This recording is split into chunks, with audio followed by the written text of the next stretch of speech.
El tema de hoy es dinámica de rotaciones. La cinemática describe el movimiento y por otro lado la dinámica lo explica, ¿ya? El movimiento puede ser de traslación o de rotación. Cuando es traslación, caracterizado el movimiento con la velocidad lineal, medida en metros por segundo. Pero cuando es rotación, se caracteriza con omega, la velocidad angular, que se mide en radianes por segundo. Y el responsable, o sea, así como el responsable de los cambios de la velocidad lineal es la fuerza, ¿ya? Es responsable de los cambios, ¿ya? Cada vez que la velocidad lineal cambia, es porque aplicaron una fuerza. Pero si la velocidad es constante, la fuerza neta es cero, ¿ya? Asimismo, el agente externo responsable de los cambios en la velocidad angular, ¿ya? Corresponde a los torques. Mientras el giro sea constante, mientras sea movimiento circunferencial uniforme, el torque total es cero, ¿ya? Pero si van a cambiar la velocidad angular, necesitan aplicar un torque, ¿ya? Entonces le voy a compartir pantalla.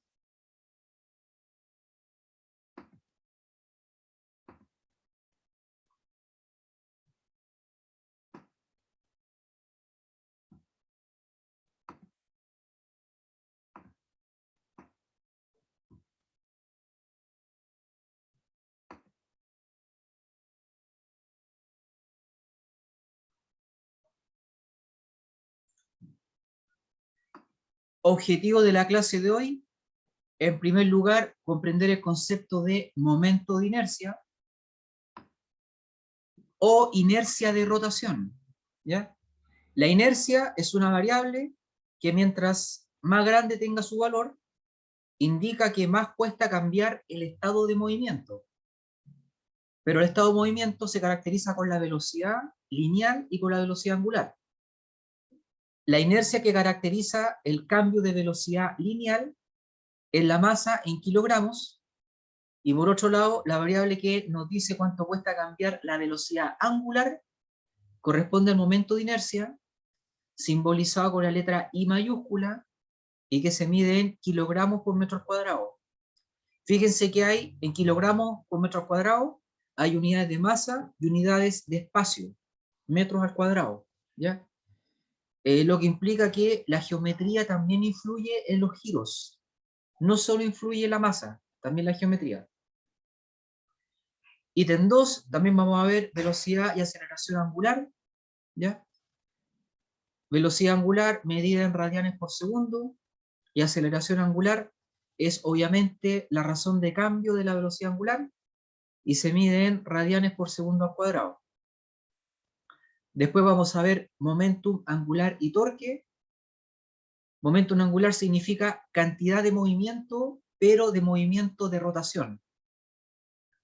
Y el torque, como ya les dije, es el agente externo que cambia los giros, que cambia los estados de rotación. Después vamos a aplicar este conocimiento a átomos, porque en el caso de los átomos, estos valores están cuantizados o discretizados, ¿ya? Hay valores intermedios prohibidos, hay niveles de momentum angular, ¿ya? Y por último, vamos a ver las versiones rotacionales de las leyes de Newton, ¿ya? Las tres leyes de Newton, pero refiriéndonos a los giros, porque anteriormente vimos las tres leyes de Newton, pero refiriéndonos a las traslaciones, ¿ya?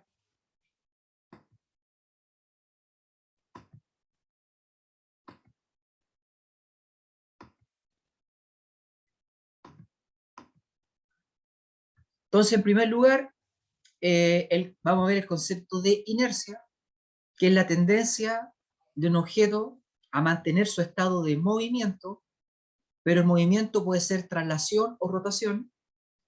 Entonces la masa m, medida en kilogramos, cuantifica la inercia traslacional.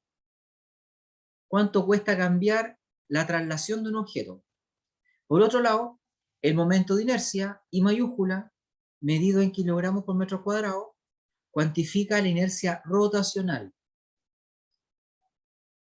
En el caso de la traslación, donde caracterizamos la masa con M minúscula, la masa total de un objeto es la suma de las masas de los pequeños objetos que lo componen.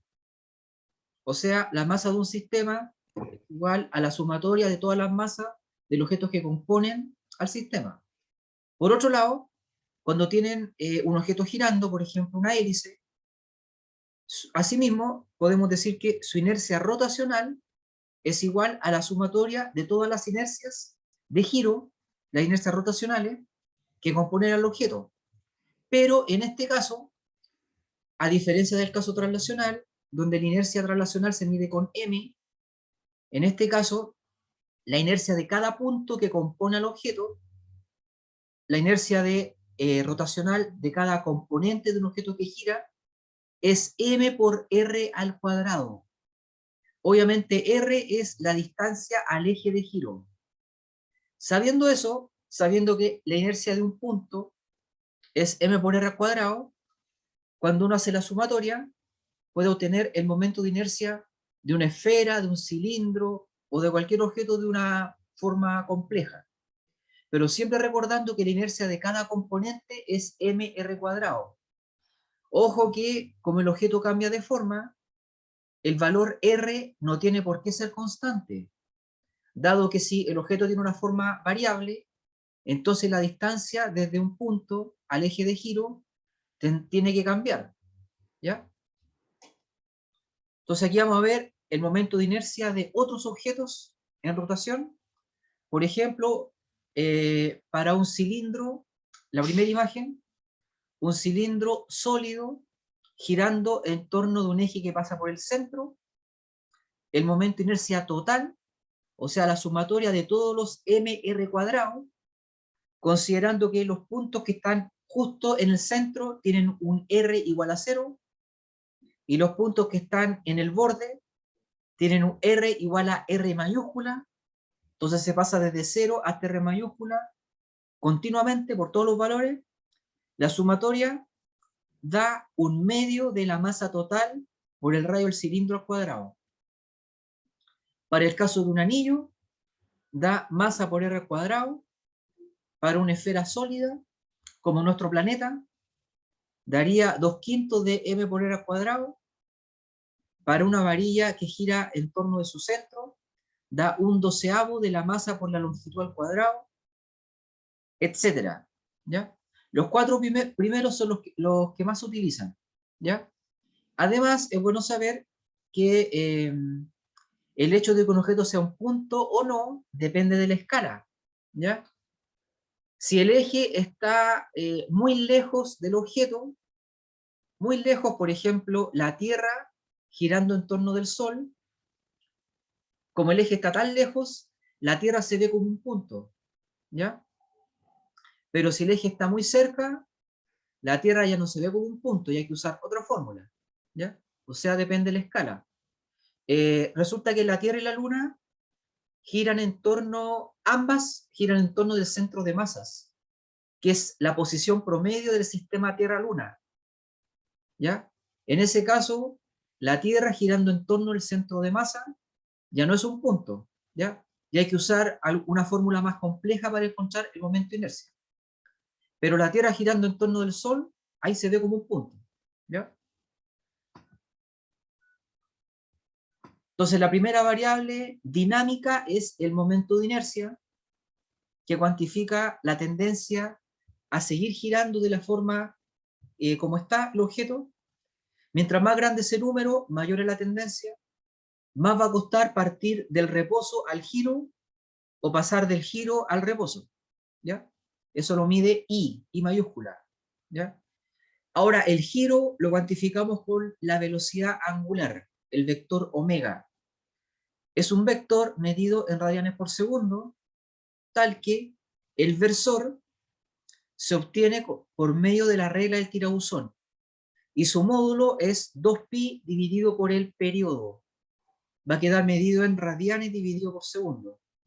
¿Qué cosa es la regla del tirabuzón? Hay un dibujo a la derecha donde sale un giro en sentido antihorario. Ustedes tienen que colocar los dedos de la mano derecha en sentido antihorario y el pulgar les queda para arriba. El pulgar indica el versor. Entonces sería, en el primer dibujo, vertical hacia arriba. Y en el segundo, como el giro es horario, les queda el pulgar hacia abajo. Ese es un giro negativo, ¿ya? Un giro negativo significa giro horario, y un giro positivo es un giro antihorario, ¿ya? Evidentemente, la aceleración angular va a ser la razón de cambio de omega respecto al tiempo, es decir, alfa, aceleración angular, va a ser omega final menos omega inicial partido por tiempo final menos tiempo inicial, y queda medido en radianes por segundo al cuadrado, ¿ya?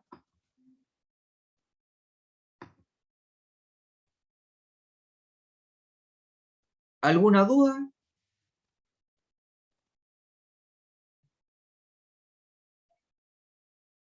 ¿Algo que comentar?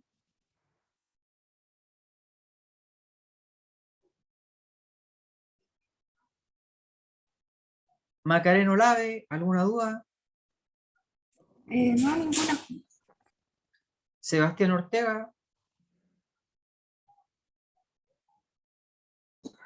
Todo bien, profe. ya.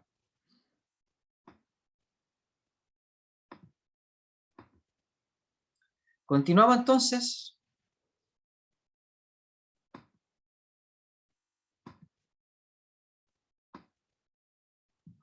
El estado de movimiento se caracteriza con el momentum, pero el movimiento puede ser translacional o rotacional. Entonces, en primer lugar, el estado de movimiento translacional se identifica con el momentum lineal del objeto, que se mide en kilogramos por metro dividido por segundo, de modo que el vector P, momentum lineal, es masa por velocidad. Sabemos que en un sistema aislado, sin agente externo, el momentum lineal total, la sumatoria de todos los vectores P, se mantiene constante. O sea que si el momentum de una parte disminuye, el de la otra parte tiene que aumentar para que así la suma vectorial se mantenga constante. Y por otro lado, si quieren cambiar el momentum lineal, si quieren cambiar el estado de traslación, hay que aplicar un agente externo llamado fuerza. Y la fuerza siempre va a ser variación de momentum lineal dividido por variación de tiempo, ¿ya? Asimismo, para los giros, el estado de movimiento rotacional se identifica con el momentum angular del objeto, que se mide en joules por segundo, de modo que el vector L, momentum angular, va a ser igual que en el caso 1, igual que la traslación, va a ser igual a inercia por velocidad. Pero en este caso es inercia de giro, o sea, momento de inercia, I mayúscula, por velocidad de giro, por velocidad angular. Y queda medido en joules por segundo. Igual que en el caso traslacional, en un sistema aislado, sin agente externo, el momento angular total se mantiene constante, ¿ya? O sea que si todos los objetos giran en sentido horario, y después una parte de este objeto empieza a girar en sentido antihorario, la otra parte tiene que girar en sentido horario con mayor intensidad para que la suma vectorial siga siendo o estando en sentido horario, ¿ya? Eso es interesante del universo, que el eje de giro, hacia arriba o hacia abajo, horario o antihorario, se mantiene constante en un sistema aislado. Por otro lado, si quieren cambiarlo, ¿ya? Por ejemplo, si el eje de giro es horizontal y lo quieren pasar a vertical, hay que aplicar un agente externo llamado torque, vector tau. Los torques son los agentes responsables de los cambios en el momento angular, de modo que la definición de tau o de torque es variación de momentum, en este caso angular, dividido por variación de tiempo.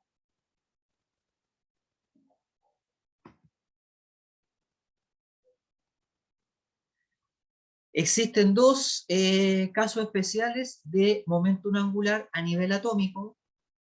Uno le llamamos momentum angular orbital, vector L, eso está en la tabla periódica, ¿ya? Y el otro es el momentum angular de spin o vector S, ¿ya?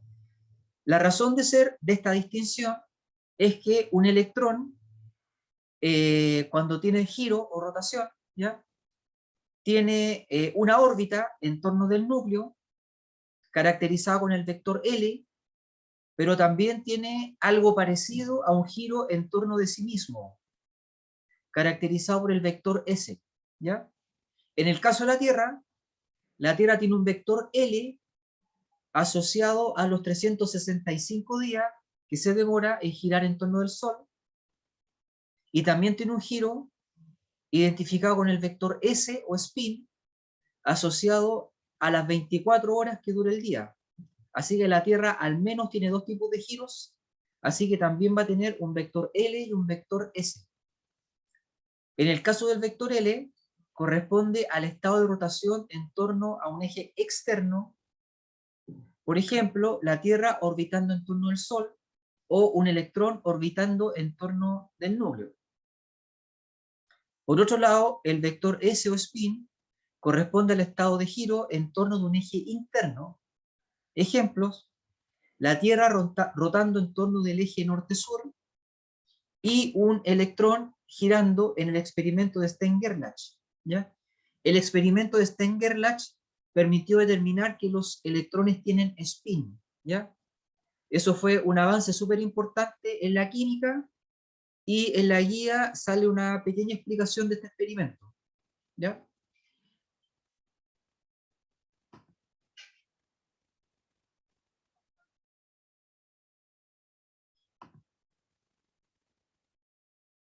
Dado que tanto la Tierra como los electrones tienen dos tipos de giro, entonces el momentum angular total será igual a J.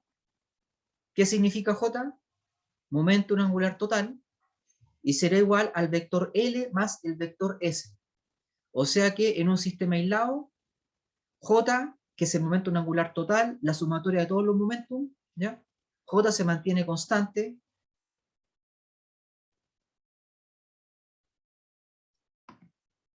¿Alguna pregunta?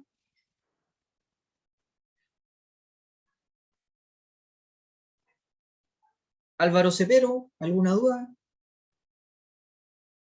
Benjamín dice que no. Ya. Entonces, fíjense que ahora vamos a aplicar el conocimiento de rotaciones a los átomos, ¿ya? Momentum orbital L, que depende de un número cuántico L minúscula, ¿ya? L minúscula, que en vez de dar el número, uno puede darlo en clave, SPDF, ¿ya? SPDF es una forma de dar en clave el número cuántico L, ¿ya? Y también depende del spin, donde en clave uno puede decir más un medio o menos un medio, lo cual significa que está girando en sentido antihorario, en torno a su eje, el electrón, o en sentido horario, ¿ya? Más un medio, menos un medio, ¿ya?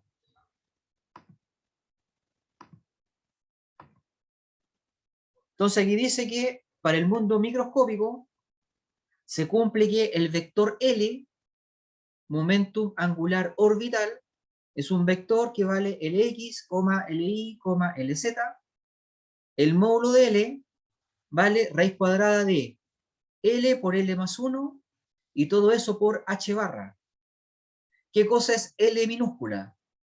Es el número cuántico azimutal, un valor que parte en 0 y termina en n-1. ¿Qué cosa es n? ¿Alguien sabe qué cosa es n? El ¿Cuál número responde? cuántico principal. El número cuántico principal, bien, el nivel, ¿ya? Entonces, si está en el nivel 3, L llega como máximo al número 2, ¿ya? Dependiendo del nivel, siempre va a llegar hasta n-1, y el valor mínimo es 0, ¿ya? ¿Qué cosa es H barra? Esta es la última línea. En la última línea dice, H barra es H dividido por 2pi, y H es la constante de Planck. De modo que al dividirla por 2pi, les da 1.055 por 10 a la menos 34 joules segundo. También hay un número cuántico para la componente z de L. Ese número cuántico es m, el número cuántico magnético. Un número que va desde menos L hasta más L. De modo que L sub z, la componente z del momento angular orbital, va a ser igual a m veces h barra. ¿Ya? Eso es lo que podemos decir respecto del momento angular orbital L. ¿Ya? Válido todo lo que dije antes, pero se agrega esto para el mundo microscópico. ¿Ya? Obviamente estas ecuaciones no aplican para cosas macroscópicas como un automóvil, un planeta, una galaxia. ¿Ya?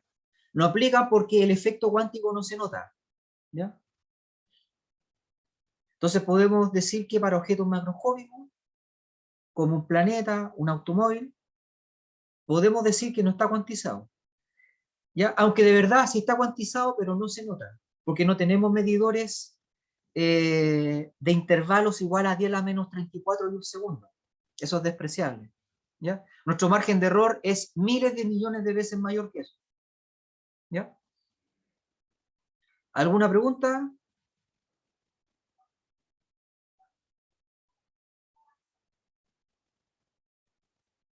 Ya, ahora pasamos al otro tipo de giro del tipo spin.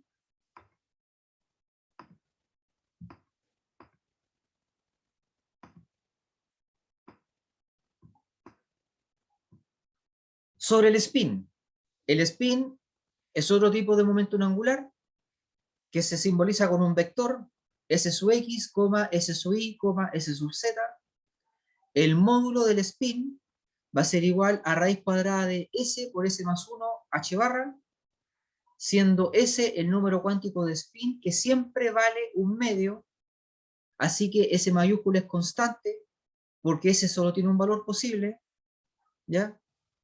Fíjense que no puede valer 0, siempre vale un medio, o sea que el electrón siempre tiene un giro residual, dado que el spin nunca puede valer 0, ¿ya? Y además sabemos que el spin en Z puede apuntar hacia abajo o hacia arriba. Puede valer menos h barra medio, medido en joules por segundo, que es la unidad del spin, ¿ya? O más h barra medios. Son las dos alternativas posibles para el spin en Z. Giro hacia arriba, giro con eje hacia arriba o giro con eje hacia abajo. ¿Ya?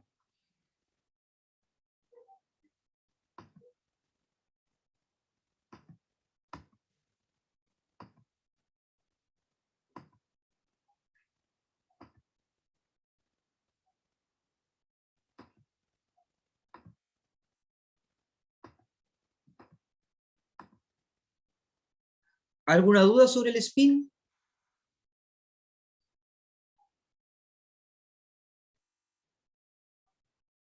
Ya. Entonces, ojo que el spin le acabo de explicar que es Sx, Si, Sz. O sea, el spin no es vertical. Tiene tres componentes, está en diagonal. ¿Ya? Tiene componente en X, en Y o en Z. Y también en Z. ¿Ya? Y el spin en Z es el que puede ser menos un medio de H barra o más un medio de H barra. ¿Ya? ¿Dudas?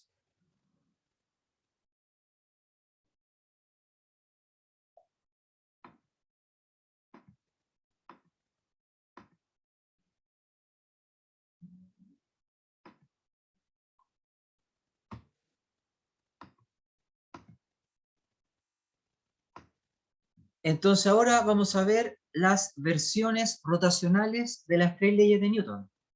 ¿Ya? La ley de la inercia traslacional hablaba del movimiento rectilíneo uniforme cuando la fuerza total era cero.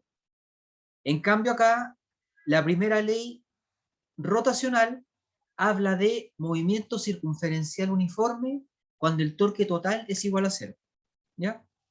La primera ley de la inercia, en su versión rotacional, afirma que en un sistema aislado, o sea, cuando el torque neto es igual a cero, los objetos están en reposo o giran con movimiento circunferencial uniforme, o sea, con velocidad angular constante. La segunda ley translacional de Newton era la definición operacional de fuerza, que afirmaba que fuerza siempre es igual a la variación del momentum P por unidad de tiempo. En cambio acá, el agente externo que ejecuta los cambios en el giro corresponde al torque neto y es igual a la razón de cambio respecto al tiempo del momentum angular. O sea que el torque siempre va a ser variación de L dividido por variación de T. La razón de cambio del momentum angular respecto del tiempo.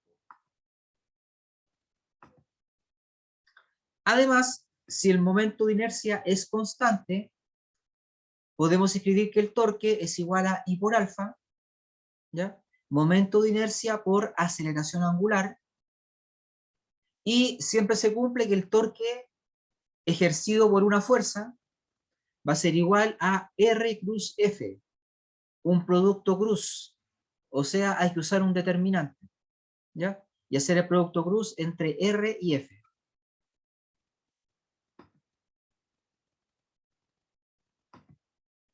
Y respecto de la tercera ley de acción y reacción, ahora tenemos que hablar de acción y reacción, pero de giros, ¿ya? Es bueno saber que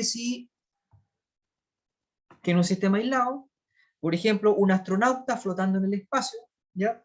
Y el astronauta tiene un martillo, ¿ya? Y no está girando.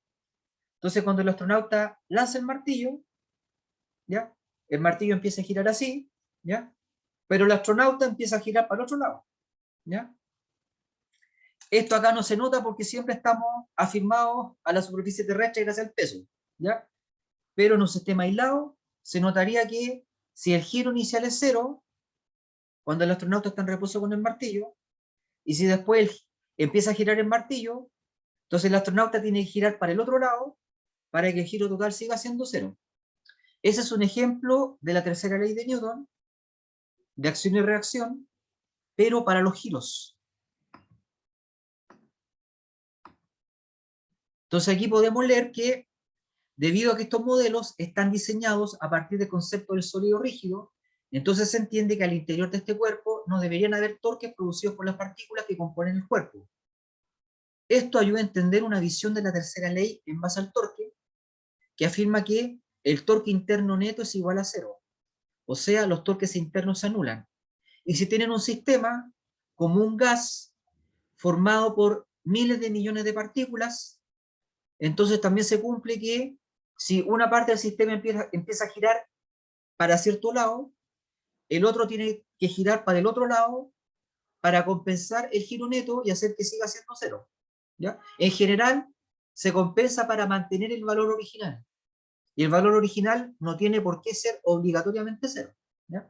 Lo que importa es que siempre se anulan los torques internos, ¿ya?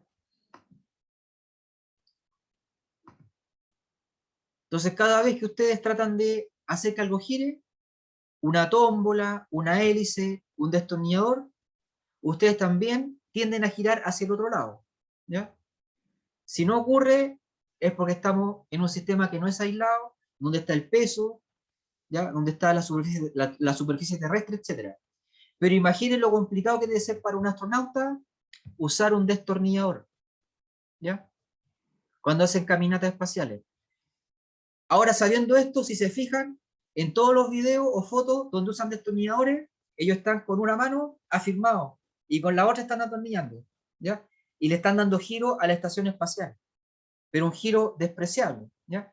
Porque sería el giro necesario para compensar al destornillador, ¿ya? Pero siempre están afirmados de algo. A la hora que no se afirmen, sería todo. Empezarían a girar ellos también, ¿ya? ¿Hay dudas? Gustavo Matus, ¿alguna duda?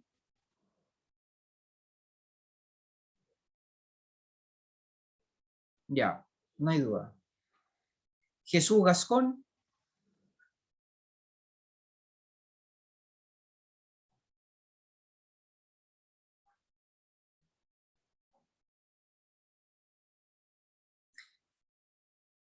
Sofía Reyes. ¿Dudas?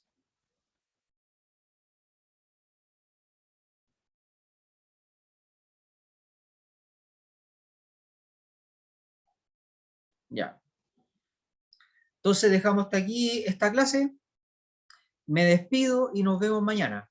¿Ya? Hasta luego, que estén bien. Chao. Chao.